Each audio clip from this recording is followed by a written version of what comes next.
Well, tears of joy. I mean, I don't know whether it's pure joy. There is sadness in there as well. There is a level in which these two things merge together and they cannot be separated anymore.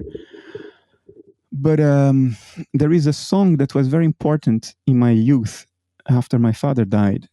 It gave me many insights at an intuitive level. And I listened to it for the first time again after decades, a couple of months ago. It's a song called Song to the Siren, sung in the voice of Elizabeth Fraser, a Scottish singer, sung by her in 1983 when she joined a collaboration of artists called This Mortal Coil, a loose collaboration of many musicians, and Elizabeth Fraser, under the label of This Mortal Coil, sung Song to the Siren. It's just her voice and one very subtle guitar. And it brought back a lot of stuff. And then I cried tears of sadness, but there was a lot of joy there too. There is joy in when you sort of have lived long enough that you can look back and contemplate the journey.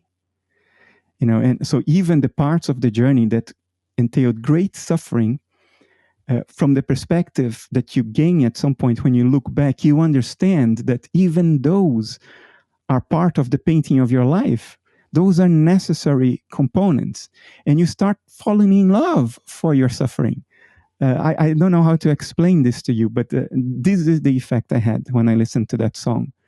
And it became now the permanent soundtrack. When I'm writing the book I'm writing now, I'm always listening to that song because it puts me exactly in the right state of mind. I'll tell you something else that made me cry 2 days ago. It's not tears of joy. There's a lot of sadness too, but mixed in with joy. There's a point where these two things just merge.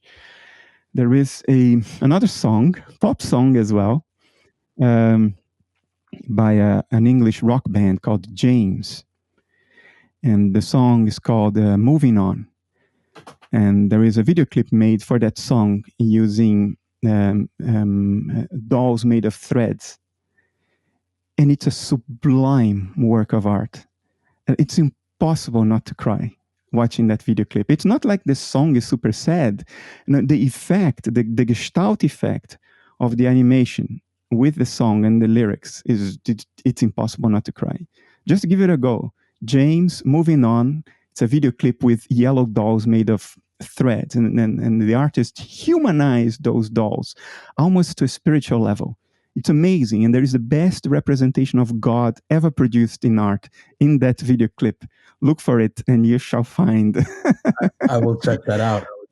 Yeah, and I definitely resonate with the notion of joy and grief being these, two sides of the same coin. And I think sometimes I'm playing with my children. I got 2 kids, 3 and 4 years old, and I'll get tears in my eyes, and there's so much joy. But I think there's also underneath that the grief, like the fact that, they're not going to be little forever, and they're kind of like this, just you can't grasp it. It's just falling through they're just growing up so quick, and just those moments are fleeting. That's it. Keep your eyes on this, because you have your eyes on the ball. The ultimate joy is the ultimate sadness. If you, it's like a ring. Joy goes this way, sadness goes that way. But if you pursue those until their ultimate conclusions, they join. There's no distinction between them. If you see that, you have your eyes on the ball. There are many things that move me. Music tends to move me a lot. There is a theme in European music that has been around for hundreds of years. And Vivaldi made an arrangement of that theme that invariably makes me emotional. What's the name again? It means the craziness or the madness.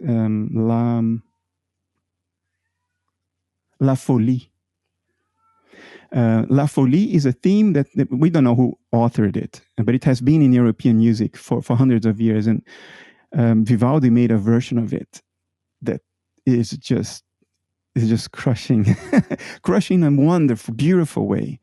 Or there is this male contralto called, he's an Argentinian Italian, or an Italian Argentinian, called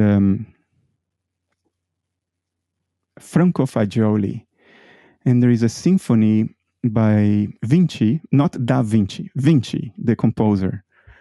And there is one movement in that symphony about ships breaking up at sea and sinking. And the way he sings that is such a virtuoso performance. That's pure joy. That's not mixed in with sadness. I just can't believe a human being can do that. So that moves me to tears as well. Some movies move me to tears. Kieślowski's La Double Vie de Véronique from 1991 invariably moves me to tears in the scene when Veronique found an old photo she made of Veronica without knowing, when she was on a trip to Poland years earlier. That scene is one of the most perfect symbols of the search for wholeness that any artist has ever produced. It is such a pungent display of the need for wholeness. Veronique starts crying when she sees that photo because she realizes she missed her chance to find wholeness. And Veronica is played by the same actress, and they are not twins. It's just the artistic language of Kieślowski to suggest to you that what you miss to be whole is an aspect of yourself that is out there in the world. So it does away with the distinction of self and world, subject and object, me and other.